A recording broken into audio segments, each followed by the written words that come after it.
para ponernos en situación. Diana, ya hace un tiempo, nos hablaba de cómo el Espíritu Santo había equipado o equipó a la Iglesia para la misión a la que la Iglesia es enviada, y además proveyó de unidad a la Iglesia para realizar esa misión. Después tuvimos a Isaac, ya creo que hace unas 3 semanas, que tuvimos a Isaac, que nos habló de la Iglesia en comunión, de los pilares en los que la Iglesia fundamentó su vida. Pilares que continúan vigentes hasta el día de hoy. Es decir, pues la enseñanza, la comunión, el partimiento del pan y la oración. Cosas que prácticamente hacemos continuamente o deberíamos hacer continuamente como Iglesia. Y añadió un matiz que salía en el texto que él compartió con nosotros, que era la generosidad. Esa generosidad que impactó en la sociedad en la que la Iglesia se desarrollaba y nacía. Después, Efraín nos habló de la Iglesia predicando. No sé si recordaréis que nos explicó que hubo un milagro de un hombre cojo que no podía caminar, y aprovechando la agrupación de personas que se reunieron allí para ver qué es lo que había sucedido, la Iglesia aprovechó, Pedro concretamente, aprovechó para predicar el Evangelio, para predicar concretamente a Jesucristo, para predicar y enseñar o enfrentar a las personas con su propia realidad y hablarles del arrepentimiento y del perdón. Y ya la semana pasada, Rubén compartía con nosotros que todo este movimiento produjo oposición, lo que podríamos llamar la primera persecución contra la Iglesia. Y él nos explicaba que el texto decía que como eran llenos del Espíritu Santo, fueron capaces de predicar, y de predicar a Jesucristo y predicar el Evangelio completo. Y eso era la muestra precisamente de la llenura del Espíritu Santo en aquellos hermanos, en nuestros hermanos primitivos de la primera Iglesia. Y de qué manera también, ante la amenaza, en lugar de pedir a Dios estar escondidos, pues la Iglesia se unió en oración para pedir a Dios valentía para seguir haciendo lo que estaba haciendo. Así que estamos delante de un cuadro, de una imagen, de una Iglesia floreciente, potente, entregada a su misión y dispuesta a lo que fuese por llevar adelante el trabajo que el mismo Jesús les había encomendado. Pero, cuando aparece un pero en la Biblia, siempre hay que reflexionar qué es lo que pasa, ¿no? Puede ser un pero para bien y puede ser un pero para mal. Eso es lo que nos pasa hoy. Hace algún tiempo compartía con algunos hermanos que el texto de hoy no es un texto en mi top 50.000 para predicar, ¿eh? Si pudiese haber escogido otra cosa, a lo mejor habría escogido otra cosa. Pero la palabra de Dios es la palabra de Dios y nos enfrentamos a ella. Y es bueno para los predicadores poder realizar estas series porque nos obligamos a reflexionar y a pensar en textos que a lo mejor no nos serían tan cómodos, ¿no?, a la hora de buscarlos. Así que agradecido al Señor por poder compartir con vosotros este texto. Mirad, el pasaje, como os he dicho, empieza con un pero. Y para ver de qué pero está hablando, tenemos que remontarnos no solamente a todo esto que yo os he comentado, que ya hemos ido analizando o que ya hemos ido viendo durante las semanas pasadas, sino el texto inmediatamente anterior. Rubén acababa la semana pasada en el versículo 31 del capítulo 4. Me vais a permitir que antes de empezar con el texto que hoy nos toca, lea el texto que hay desde el capítulo 4, 32 hasta el 37. Porque esto es lo que genera el pero. que tenemos al principio del capítulo 5. Mirad, como sé que, bueno, no sé si vuestra vista es mejor que la mía, yo os leo. Capítulo 4, Hechos, capítulo 4, versículo 32. Dice, y la multitud de los que habían creído era de un corazón y un alma. Y ninguno decía ser suyo propio nada de lo que poseía, sino que tenían todas las cosas en común. Y con gran poder los apóstoles daban testimonio de la resurrección del Señor Jesús, y abundante gracia era sobre todos ellos. Así que no había entre ellos ningún necesitado, porque todos los que poseían heredades o casas las vendían y traían el precio de lo vendido y lo ponían a los pies de los apóstoles. Y se repartía a cada uno según su necesidad. Entonces José, a quien los apóstoles pusieron por sobrenombre Bernabé, que traducido es Hijo de Consolación, levita, natural de Chipre, como tenía una heredad, la vendía y trajo el precio y lo puso a los pies de los apóstoles. Bonito, ¿no? Bonito como todo lo que hemos estado viendo hasta ahora en ese resumen que os he puesto de lo que estuvimos hablando hasta este momento en las predicaciones anteriores. Pero, después de este pasaje que podríamos llamar pasaje idílico, de lo que pasaba en la Iglesia, de cómo vivía la Iglesia en aquel momento, nos encontramos con el capítulo 5 y los versículos del 1 en adelante. Concretamente, yo voy a compartir con vosotros hasta el versículo 14. Pero cierto hombre, capítulo 5, versículo 1, pero cierto hombre llamado Ananías, con Safira, su mujer, vendió una heredad y sustrajo del precio, sabiéndolo también su mujer, y trayendo solo una parte, la puso a los pies de los apóstoles. Sí, efectivamente. La iglesia primitiva, la iglesia que tenía muy poquito tiempo de vida, igual os sorprende, pero no era una iglesia perfecta. No era una iglesia perfecta porque había personas como Ananías y Safira que nos han quedado aquí reflejados, pero seguramente como otras muchas personas. Y la iglesia del siglo XXI sigue siendo una iglesia imperfecta. Porque estoy yo. Bueno, y porque estás tú. Porque formamos parte de esta iglesia imperfecta. De una iglesia que muchas veces no tiene en cuenta lo que Dios pide de cada uno de nosotros. Entonces, ¿qué hacemos? ¿Cómo afrontamos esto? La verdad es que, bueno, los que estáis más familiarizados con los textos bíblicos sabéis que lo que viene a continuación es contundente, ¿eh? Lo vamos a ir leyendo, pero dejadme que lo hagamos por partes. ¿Qué hacemos? ¿Cómo afrontamos nuestra realidad? ¿Cómo afrontamos el pecado evidente que a veces aparece en la iglesia? ¿Nos resignamos? Porque siempre ha sido así, desde el siglo I, desde la iglesia primitiva. ¿Nos conformamos? Porque finalmente todos pecamos, ¿verdad?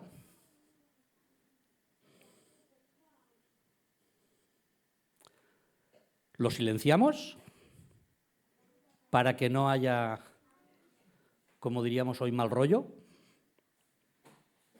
¿Para que no tengamos problemas internos o externos? ¿Para que no se vea fuera de nuestras paredes que no somos perfectos? La verdad es que ante el pecado hay dos posibilidades. O nos humillamos y nos arrepentimos y pedimos perdón, y eso genera consagración en el corazón, reconstrucción en la vida cristiana,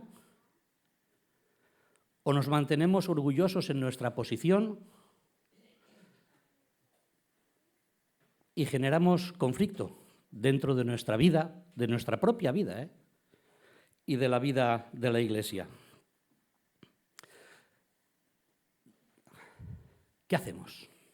Porque la Iglesia no es perfecta, porque tú y yo no somos perfectos, porque tú y yo pecamos y ese pecado nos afecta a nosotros y, como veremos más adelante, afecta también a la vida de la Iglesia. Me vais a permitir que esta mañana divida la reflexión en tres partes. Una parte va a ser analizar el pecado de una manera rápida.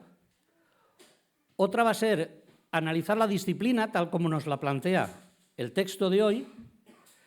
Y otra parte va a ser hablar de las consecuencias que esto tuvo para la Iglesia. Así que, si os parece, empezamos con el pecado.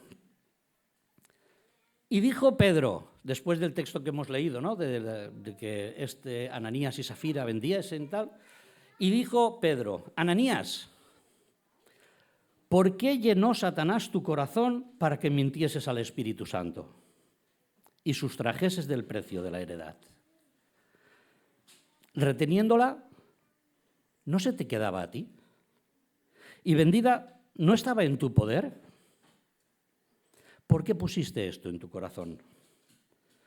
No has mentido a los hombres, sino a Dios. Dos reflexiones sobre este pecado, sobre lo que encontramos aquí en el pecado. El pecado siempre se forja, siempre nace en la intimidad de nuestro corazón. Somos muy dados a buscar excusas externas cuando pecamos, a buscar las excusas, que a lo mejor hablaremos después de ellas un poquito, pero somos llamados o tenemos la tendencia a buscar excusas en lo que nos rodea.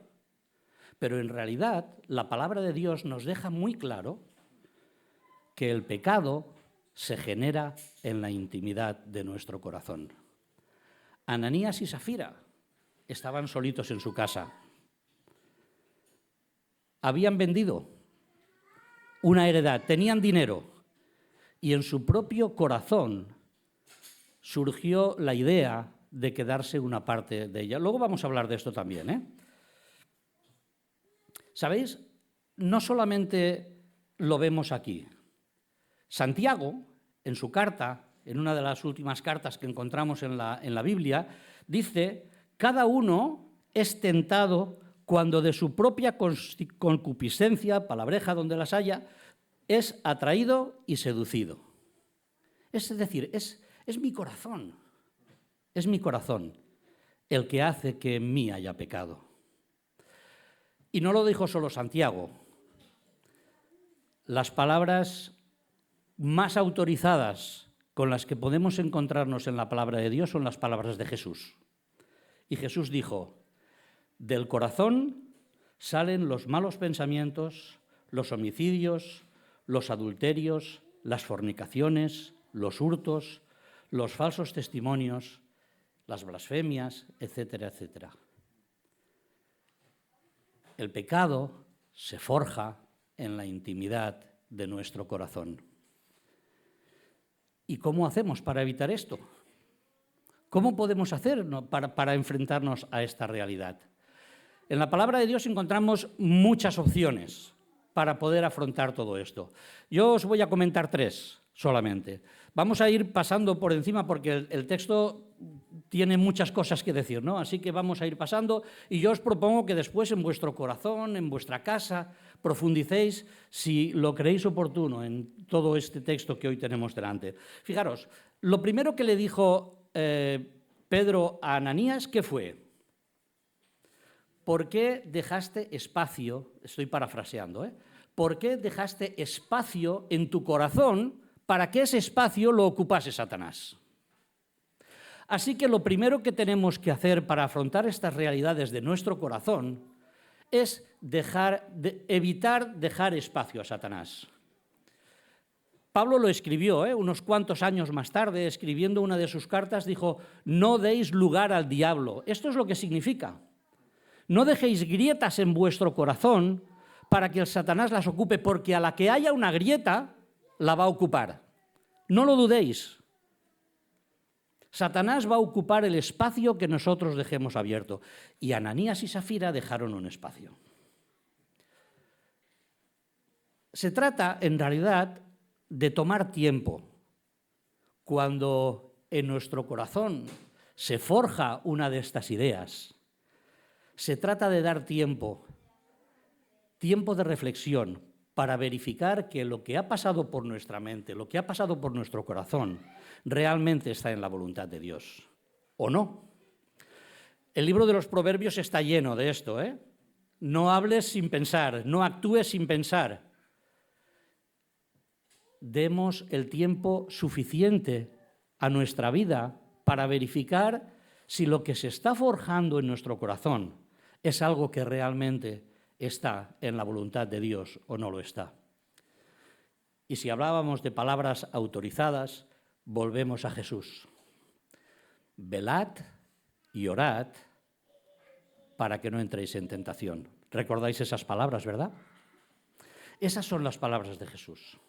Así que cuando en nuestro corazón surge una idea que no está en la voluntad del Señor, tenemos la obligación de reflexionar, de no dar espacio a Satanás y de velar y orar para que el Señor nos oriente en el camino que de verdad debemos tomar.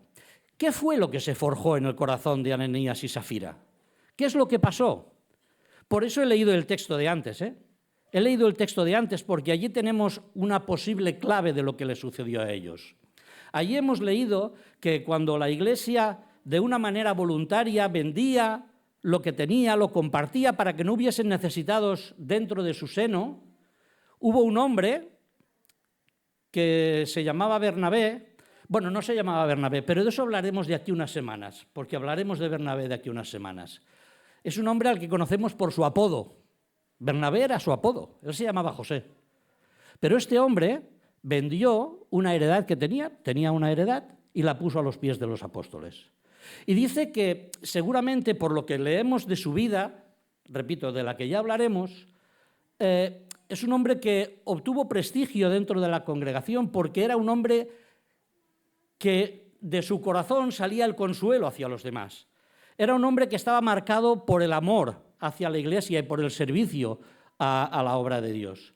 Así que posiblemente en el corazón de Ananías y Safira surgió la esperanza de que vendiendo su herencia y poniéndola a los pies de los apóstoles, pues pudiesen obtener un prestigio como el que aquel hombre estaba obteniendo. La voluntad de Ananías y Safira no fueron los pobres necesitados, ni fue el sostenimiento de la Iglesia, ni fue la gloria de Dios. Fue su propio prestigio, su propia voluntad. Llegados a este punto, yo creo que debemos reflexionar. Bueno, debemos reflexionar ya hace rato, de todo lo que hemos estado diciendo. Pero ahora es un momento de pensar un poquito. ¿En qué ocupamos nuestro pensamiento como hijos de Dios, como cristianos, como miembros de la Iglesia de Cristo? ¿En qué ocupamos nuestro pensamiento? ¿Dejamos espacios libres para que Satanás los ocupe? 3 preguntas solamente para una reflexión particular, y podríais añadir seguramente muchísimas más porque cada uno se conoce a sí mismo, ¿no? ¿En qué pensamos? ¿Pensamos más en los que nos ofenden o en los que nos bendicen? Porque si pensamos más en los que nos ofenden que en los que nos bendicen, seguramente nuestro corazón se va a llenar de amargura y vamos a dejar un resquicio para que Satanás lo ocupe. ¿Pensamos más en lo que nos falta o en lo que tenemos?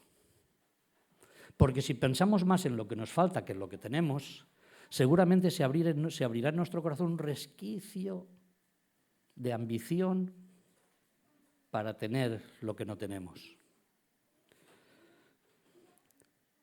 ¿O pensamos más en nuestro prestigio que en nuestra honestidad?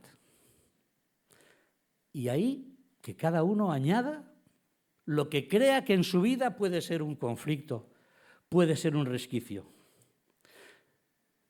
¿Estamos dando a Dios lo que como discípulos suyos nos hemos comprometido a darle? Nos hemos comprometido a ofrecer al Señor nuestro tiempo, nuestro esfuerzo, nuestro dinero, muchas cosas, ¿no? Y seguramente ahí podemos ir añadiendo excusas. Es que no tengo tiempo. ¿Quién no ha dicho alguna vez que no tengo tiempo? Bueno, no levantéis la mano, nadie. Ya sé que nadie lo ha dicho. No tengo tiempo. No, es que esto que me pides es que yo no sé hacerlo. Es que yo no estoy preparado para esto. No, es que mi economía está fatal. La reflexión que yo he hecho pensando en esto es cuidado con mis excusas. Porque las excusas que yo utilizo para evitar dar a Dios lo que es suyo, aún de una manera inconsciente, pueden estar haciendo que yo esté mintiendo a Dios. Porque Dios sí que sabe si tengo tiempo, si sé o no sé, si mi economía me lo permite o no me lo permite. Cuidado con nuestras excusas. Porque el pecado del que hablamos, realmente atenta siempre directamente contra Dios mismo. ¿Qué le dijo Pedro a Ananías? No has mentido a los hombres, sino a Dios. Nuestro pecado, dejadme decirlo de otra manera porque luego lo voy a utilizar también. Nuestros pecados, porque a veces cuando hablamos de nuestro pecado hablamos como de un ente, ¿no? Nuestro pecado es algo, no, nuestros pecados. Aquellas cosas que hacemos que están en contra de la voluntad de Dios, pequeñas o grandes, atentan directamente contra la voluntad de Dios. Atentan directamente contra Dios. Hubo un hombre que esto lo entendió perfectamente. Seguramente algunos lo recordaréis, y si no, yo os lo recuerdo. El rey David. El rey David, en uno de los episodios de su vida, se encaprichó de una mujer, la sedujo, la dejó embarazada, y para ocultar su pecado tramó una serie de operaciones que acabaron con el asesinato del marido de esta mujer. Y mantuvo silencio hasta que un hombre destapó su pecado. Hasta que un hombre le explicó una historia que le hizo darse cuenta que él había pecado.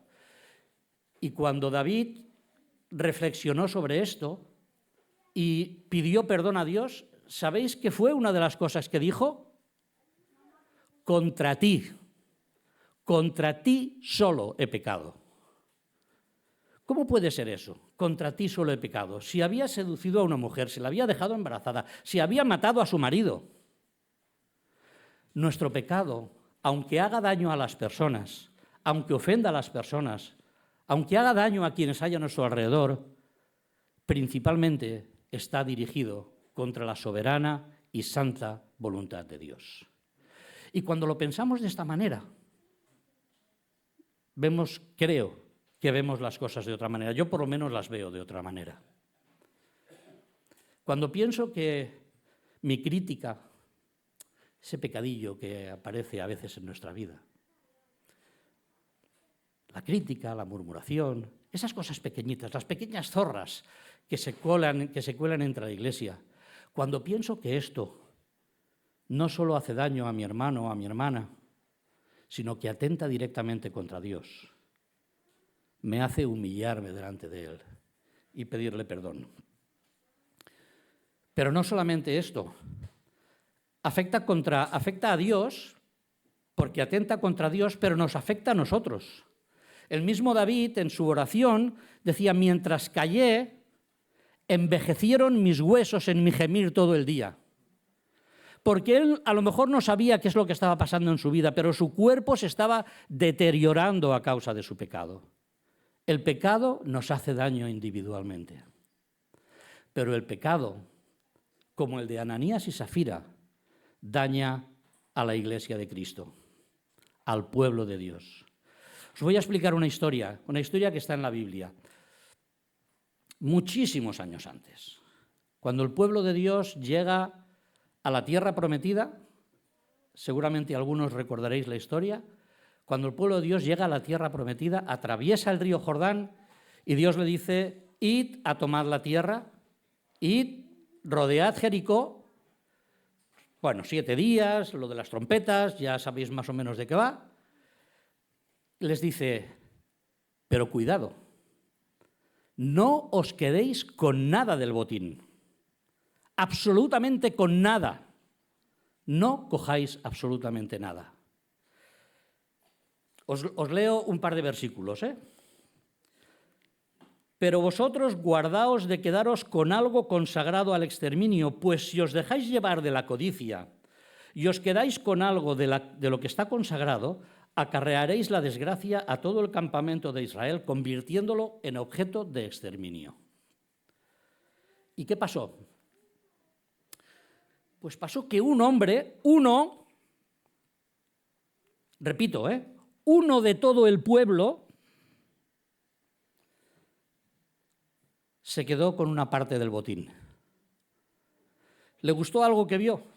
Bueno, concretamente unos trapitos, unas ropitas y un poquito de oro, poca cosa.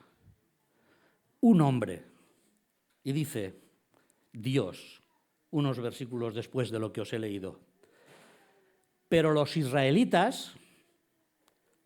israelitas cometieron un gran delito con lo consagrado al exterminio. Acán, que es como se llamaba este señor, de la tribu de Judá, se quedó con algo de lo consagrado y el Señor se encolarizó contra los israelitas. Porque el pecado, mi pecado, no solo me afecta a mí, sino que afecta al pueblo de Dios. Y eso pasó con Ananías y Safira. Hemos dicho en el primer punto que el pecado se forja en la intimidad del corazón. Y en ocasiones se realiza en la intimidad de nuestra vida. ¿Qué quiere decir? Pues que a veces nuestro pecado no lo ven otros hermanos. A lo mejor vosotros me habréis visto decir algo incorrecto y habréis sido testigos de que a veces no me he comportado como me debo comportar. Pero hay cosas de mi vida que no sabéis, porque se producen en mi casa. Pero cuando mi pecado se produce en la intimidad de mi casa, en mi intimidad personal, hay personas que quedan afectadas por él. Porque cuando yo peco en la intimidad de mi casa, mi familia es consciente de lo que yo he hecho. Y doy mal testimonio en mi casa. Y cuando peco en la intimidad de mi trabajo, donde ninguno de vosotros me ve, soy un mal testimonio para los que trabajan conmigo a mi lado.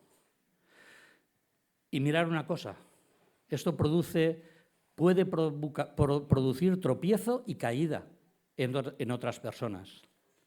Y escuchad bien la palabra autorizada de Jesús. Cualquiera que haga tropezar a alguno de estos pequeños que creen en mí, mejor le fuera que se colgase al cuello una piedra de molino de asno y que se le hundiese en lo profundo del mar. Imagínate. Esta contundencia en las palabras de Jesús nos da pie para avanzar en el texto que tenemos por delante, porque llega el momento de analizar la disciplina que se aplicó sobre Ananías y Safira. Al oír estas palabras, estamos en el capítulo 5 de Hechos, versículos 5 al 10. Al oír Ananías estas palabras, cayó y expiró. Y vino un gran temor sobre todos los que lo oyeron. Y levantándose los jóvenes lo envolvieron y sacándolo lo sepultaron. Pasado un lapso como de 3 horas, sucedió que entró su mujer, no sabiendo lo que había acontecido. Entonces Pedro le dijo: «Dime, ¿vendiste en tanto la heredad?». Y ella dijo: «Sí, en tanto». Y Pedro le dijo: «¿Por qué conviniste en tentar al Espíritu del Señor? He aquí a la puerta los pies de los que han sepultado a tu marido y te sacarán a ti». Al instante ella cayó a los pies de él y expiró. Y cuando entraron los jóvenes, la hallaron muerta y la sacaron y la sepultaron junto a su marido. ¡Fua! Estaba leyendo esto y estaba pensando, menuda exageración. Y os traslado la pregunta para vuestra respuesta íntima, ¿Fue exagerado el castigo de Dios? A lo mejor si nosotros lo pensamos con nuestra óptica de hoy en día, del siglo XXI, de la vida de la Iglesia, a lo mejor pensamos, bueno, ¿quién quedaría vivo? De todos nosotros, ¿no? Luego vamos a hablar un poquito del por qué creo que esto fue así, porque creen muchos de los estudiosos de la palabra de Dios. Lo que sí que es cierto es que la contundencia del castigo dejó al descubierto la gravedad del pecado. No es que Dios tuviese un mal día, es que realmente lo que había sucedido requería la disciplina de parte de Dios. Claro, hoy en día, como decíamos, seguramente Dios no actúa de esta manera con su pueblo. Pero hay momentos históricos, hay momentos puntuales en la vida del pueblo de Dios que Dios es contundente, que Dios es rotundo y que Dios actúa de una manera irrebatible para que su pueblo entienda claramente el mensaje que quiere decir. Uno era el que os he explicado antes, la historia de Acán. El pueblo ha salido de Egipto, ha estado 40 años en el desierto y ahora van a entrar en la tierra prometida. Y Dios quiere que quede clara una situación, que quede claro cómo se debe actuar en obediencia a Él. Y ahora estamos en una nueva situación especial. Estamos en un momento en que la Iglesia nace, en que la Iglesia se está estableciendo y Dios quiere ser contundente con su mensaje. Pero dejadme que os diga algo.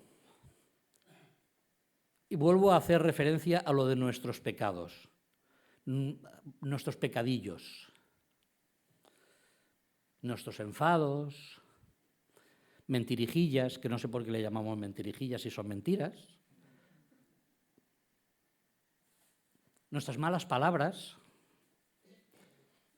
nuestras murmuraciones, desprecios, todas esas cositas que, bueno, que al final son pequeñeces, ¿no? Haced conmigo la reflexión siguiente.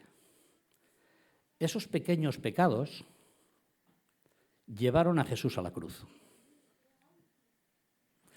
Cuando la palabra de Dios nos dice que Jesús pagó por nuestros pecados o por nuestro pecado, está incluyendo todas esas pequeñeces que nosotros consideramos pequeñeces, pero que no dejan de ser ofensas y ataques contra la soberanía de Dios.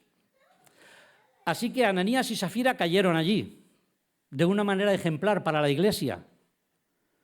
Pero Jesús pagó por mi mentira, por mi enfado, por mi mala palabra. Así que podemos decir, ¿contundente? Sí. ¿Exagerado? A los ojos de Dios no. Quizá a tus ojos sí, pero a los ojos de Dios no lo fue. Cuidado con creernos con la capacidad de juzgar lo que Dios hace bien o hace mal. Porque Dios actúa en su soberanía para proteger a su Iglesia. Volveremos a esto un poquito más adelante. La siguiente pregunta que surge cuando estamos pensando en esta disciplina de Dios sobre Ananías y Safira es ¿por qué Dios no disciplinó o no corrigió en la intimidad?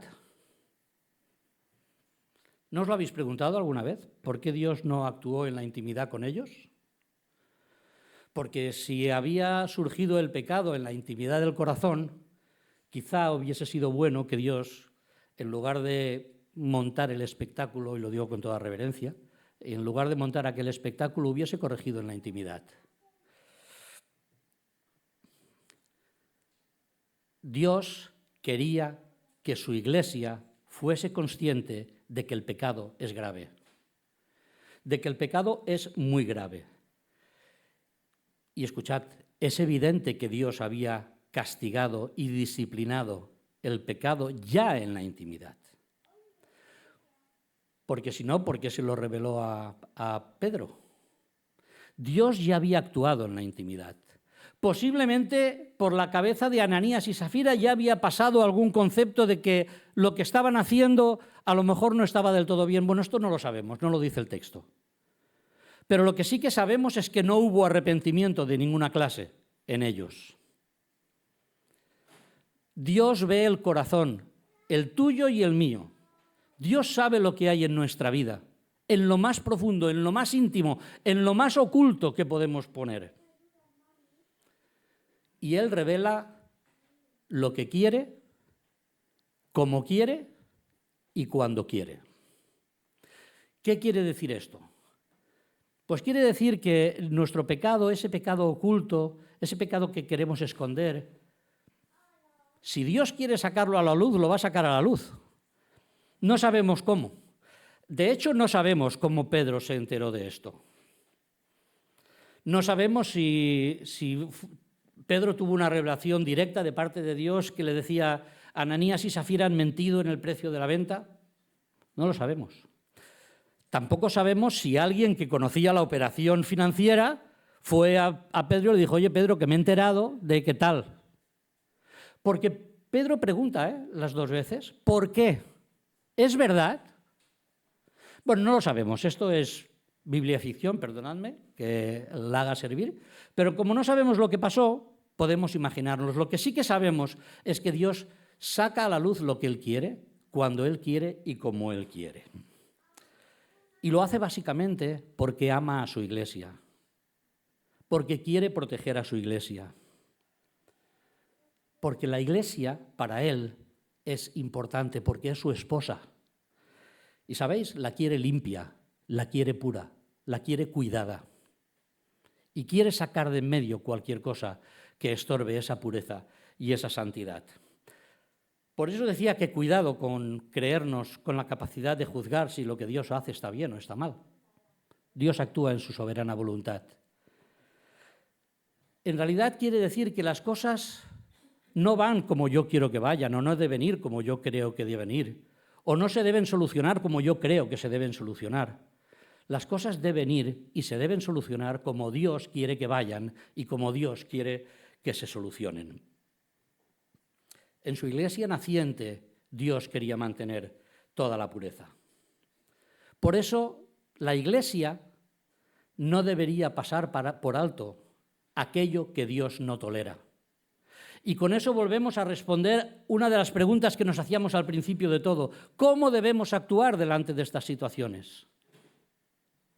La iglesia no puede pasar por alto lo que Dios no tolera. ¿Con qué objetivo? Es una buena pregunta, ¿eh? ¿Con qué objetivo? Con el objetivo de cuidar a su iglesia y con el objetivo de restaurar no solamente su iglesia, sino restaurar a aquellos que pasan por momentos de dificultad, aquellos que caen, aquellos que tropiezan, aquellos que dejan espacio a Satanás en un momento, aquellos que dejamos, perdóname que utilice el tiempo verbal, aquellos que dejamos en alguna ocasión espacio para Satanás. Dios quiere nuestra restauración. ¿Y cuándo restaura Dios? Dios restaura cuando hay arrepentimiento, cuando hay reconocimiento de culpa, cuando hay capacidad de pedir perdón a Dios por lo que hemos hecho. Y dejadme que os diga, en el caso de Ananías y Safira esto no apareció por ningún sitio. En el caso de Ananías no lo tenemos tan explícito, ¿no?, en el texto, pero en el caso de Safira sí. Porque Pedro preguntó a Safira: ¿es verdad que habéis vendido por este precio? Y tanto que sí. ni un céntimo más. No había ni un ápice de arrepentimiento en ninguno de ellos dos. Por eso Dios actúa con contundencia y su disciplina cae sobre aquellas personas. Hay muchos textos en la palabra de Dios que nos dicen que las cosas no van como nosotros creemos, son como Dios quiere que vayan. De hecho, hay un pasaje, no lo vamos a leer ahora porque el tiempo se nos va encima y aún nos queda un poquito, pero hay un momento en que unas personas presentan una ofrenda a Dios de incienso dentro del tabernáculo. Dios había dicho cómo había que hacer el incienso, cómo había que fabricarlo, cuál es la fórmula del incienso. Y dos personas decidieron hacer un incienso por su cuenta como ellos creían que debía ser. Quizá pensaban que la fórmula suya era mejor que la de Dios. Acabaron muertos, acabaron fulminados, porque las cosas van como Dios quiere que vayan. Ahora, es verdad que la disciplina, aunque estamos obligados a no pasar por alto lo que Dios no tolera, es verdad que la disciplina acarrea y aporta tristeza y requiere valentía. Y ambas características las vemos en Pedro. A mí me ha llamado la atención las veces en que el texto bíblico nos pone en boca de Pedro la pregunta ¿por qué? Es como si Pedro dijese, no sé, ¿cómo ha podido pasar todo esto? ¿Por qué habéis dado espacio a Satanás? ¿Por qué habéis mentido? ¿Por qué seguís insistiendo en esta realidad? Es como que Pedro tenía dolor en su corazón por lo que estaba pasando. Claro que Pedro no se inventó el matarlos, ¿eh? Esa fue la disciplina de Dios. Y la palabra del Señor nos enseña que realmente necesitamos obedecer a Dios porque el objetivo principal de la disciplina es la restauración. Así nos lo dice Pablo, cuando escribe a los Gálatas. Si alguno fuere sorprendido en alguna falta, vosotros que sois espirituales, restauradle. No dice, pasad por alto. No dice, no tengáis en cuenta, todos nos equivocamos. Restauradle. Utilizad las herramientas que Dios nos ha puesto al alcance para restaurar a las personas que pasan por momentos de dificultad. Cuando hay muestras de arrepentimiento, siempre hay espacio para el perdón. Mirad, Jesús perdonó a la mujer adúltera. Jesús perdonó a los discípulos que vivían en una ambición terrible de ver quién era el primero, quién iba a mandar entre ellos. El Señor perdonó el fraude, perdonó a Zaqueo, perdonó su fraude. Pero hubieron cosas que Jesús no tenemos constancia en la palabra que perdonase. Entre ellas, la hipocresía y la arrogancia de los fariseos, a los que les dijo en más de una ocasión, ¡ay de vosotros! ¡Ay de vosotros! Y bueno, y el texto más conocido de todos. Jesús, Dios, nunca perdonó ni perdona la blasfemia contra el Espíritu Santo. El rechazo total a la obra del Espíritu Santo en nuestra vida. Hemos dicho que la disciplina de Dios sirvió para preservar a su iglesia. ¿De qué? Pues no lo podemos saber. Podemos imaginarnos que si Ananías y Safira, si Bernabé había tenido un prestigio dentro de la iglesia, quizá Dios quiso preservar a su iglesia de un prestigio inmerecido, de un liderazgo corrupto. No sabemos por qué. Lo que es cierto es que siempre que Dios aplica disciplina lo hace para proteger a su propia iglesia. No fue solo una advertencia lo de Ananías y Safira, fue sobre todo una llamada a reverenciar a Dios. No habéis mentido a los hombres, sino a Dios. Una llamada a la reverencia y a la obediencia a Dios. Y vamos a las consecuencias. 3 consecuencias veo en este texto. Mirad, en primer lugar, vino gran temor sobre toda la iglesia y sobre todos los que oyeron estas cosas. De los demás, ninguno se atrevía a juntarse con ellos. A Dios se le pasó la mano. ¿Es que Dios no midió la respuesta de la gente, la respuesta del entorno a la iglesia con lo que estaba haciendo? Ninguno se atrevía a juntarse con ellos. Pues vaya éxito. Mirad, en realidad Dios marcó un límite. Dios marcó un límite precisamente para proteger a su Iglesia. Marcó el límite de la tolerancia de su Iglesia frente al pecado. Y esto, bueno, lo vemos no solamente en este texto, sino que lo vemos en otros textos de las Escrituras. ¿Recordáis cuando Jesús alimentó a 5.000 personas? Lo recordáis, ¿verdad? El milagro, Jesús alimentando a 5.000 personas. Cuando acabó, poco después de acabar eso, le dijo a sus discípulos, bueno, le dijo en realidad a las personas que le estaban siguiendo, de cierto os digo que me buscáis no porque habéis visto las señales, sino porque comisteis el pan y os saciasteis. Ninguno se atrevía a juntarse con ellos, porque Dios quiso apartar a aquellos que se estaban acercando a la Iglesia solamente para su propio beneficio, solamente para su propio prestigio, como Ananías y Safira, y otros como él, como ellos. Unos capítulos más después, en Hechos capítulo 8, se nos explica otra historia que ilustra muy bien esta situación. La Iglesia sale de Jerusalén y se va a predicar, y Felipe, uno de los discípulos, se va a predicar la palabra a Samaria. Y en Samaria había un hombre que nosotros le conocemos en las Escrituras como Simón el Mago. En realidad era un hechicero. Era un hombre que, bueno, tenía poder sobre las personas porque adivinaba, porque, bueno, tenía ese poder. Pero ese hombre, cuando escuchó la predicación de Felipe, se convirtió. Creyó en Jesucristo, creyó en el Evangelio y se juntó a la Iglesia. Y pocos días después llegaron Pedro y Juan a consolidar la obra en Samaria, impusieron las manos a las personas que se habían convertido y aquel hombre vio que el Espíritu Santo descendía sobre esas personas. ¿Y sabéis cuál fue su reacción?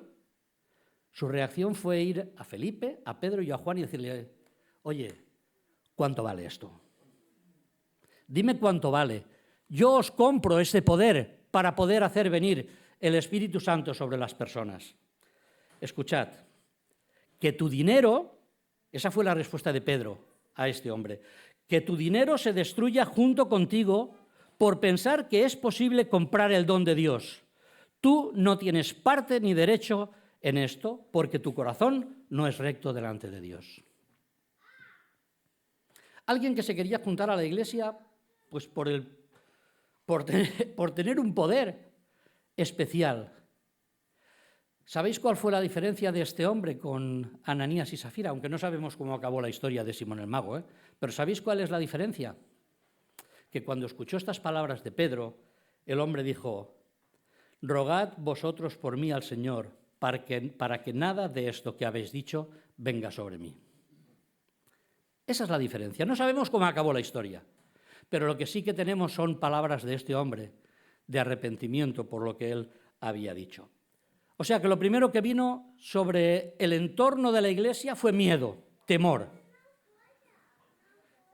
Pero después vino otra cosa. Fijaros, el mismo texto, por la mano de los apóstoles se hacían muchas señales y prodigios en el pueblo y estaban todos unánimes en el pórtico de Salomón. Mas el pueblo los alababa grandemente. ¡Buah! ¿Qué es lo que pasa? ¿Qué es lo que está pasando aquí? Ha pasado que había miedo, que había temor en aquellos que no debían acercarse a la Iglesia, pero había respeto por parte de otras personas. Hubieron personas que después de ver lo que estaban viendo, respetaban a la Iglesia, respetaban a aquellos creyentes, a aquellos seguidores de Jesús. Habían visto la evidencia del poder de Dios obrando a través de los apóstoles. Habían visto la coherencia de los primeros cristianos en su fe y en sus acciones. Habían visto las demostraciones de amor que compartían lo que tenían para que no hubiese necesitados entre ellos. Habían visto la firmeza delante de la adversidad, ante las amenazas de los que les obligaban a callar y a no predicar en el nombre de Jesús. El pueblo había visto todo esto. Y el respeto de las personas hacia la Iglesia, hacia los primeros cristianos, permitió que las personas valorasen y considerasen el mensaje y las acciones de los discípulos. Y esto siguió impactando en la sociedad, como decía Isaac en su predicación. Esto siguió impactando en la sociedad. Temor y respeto. Y si el respeto nos ha sorprendido, espérate, que todavía queda. Y los que creían en el Señor aumentaban más. Gran número así de hombres como de mujeres. Sorprendente. Miedo, respeto y crecimiento en la Iglesia. ¿Sabes por qué? Porque la corrección no fue, ni debería ser en nuestro tiempo, un impedimento para que la fe genuina se manifieste.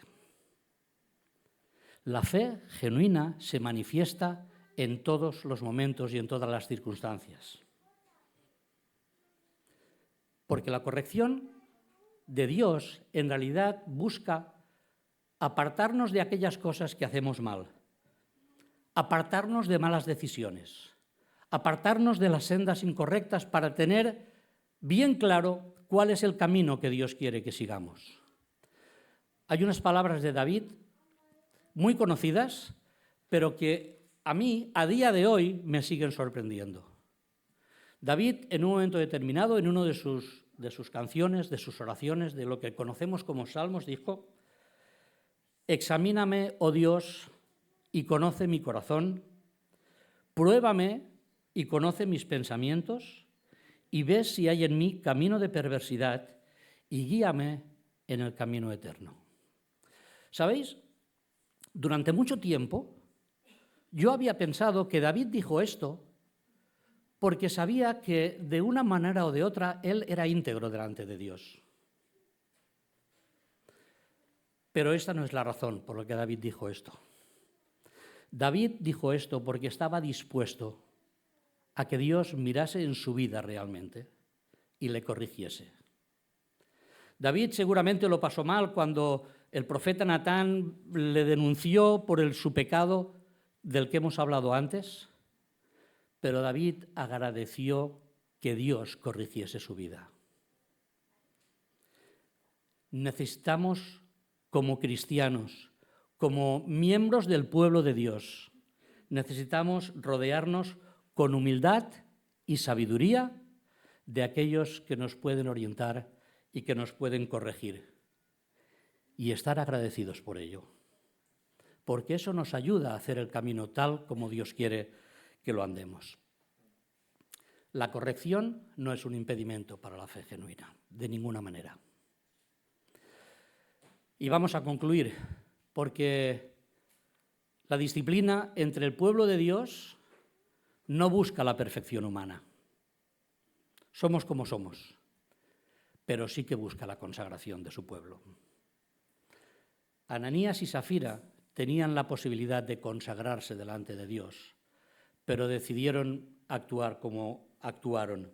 Y fijaros, el mismo David, hago referencia a él porque es un ejemplo extraordinario de lo que es una vida restaurada después de la corrección de Dios. David dijo: «Los sacrificios de Dios son el espíritu quebrantado, al corazón contrito y humillado no despreciarás, oh Dios». Perfectos. Pues ya sabemos lo que somos. Yo el primero. Pero Dios busca con su disciplina que nuestra vida se consagre cada día más a Él. La disciplina no busca cumplir con una apariencia. Lo que busca es la honestidad del corazón. Tú amas la verdad en lo íntimo. En lo íntimo, que es donde nace, donde se forja el problema, donde se forja el pecado. En lo íntimo el Señor nos ayuda a entender nuestra realidad. Nos muestra la verdad. Tú amas la verdad en lo íntimo. Y por último, la disciplina jamás busca la humillación de nadie. La disciplina de Dios busca la restauración. la restauración del corazón, la vuelta a Dios, la vuelta a su camino, la vuelta a la vida comunitaria de la Iglesia. Crea en mí, oh Dios, un corazón limpio y renueva un espíritu recto dentro de mí. Normalmente, y con esto termino, normalmente no pecamos deliberadamente a la luz del día. Normalmente nos ocultamos en la intimidad, en el silencio, en nuestra propia vida. Quizá deberíamos recordar más a menudo que lo que hacemos en la intimidad y nadie ve, Dios lo ve. Que el Señor nos ayude, a vivir nuestra vida restaurada por el sacrificio de Cristo en consagración y en honestidad delante de Él.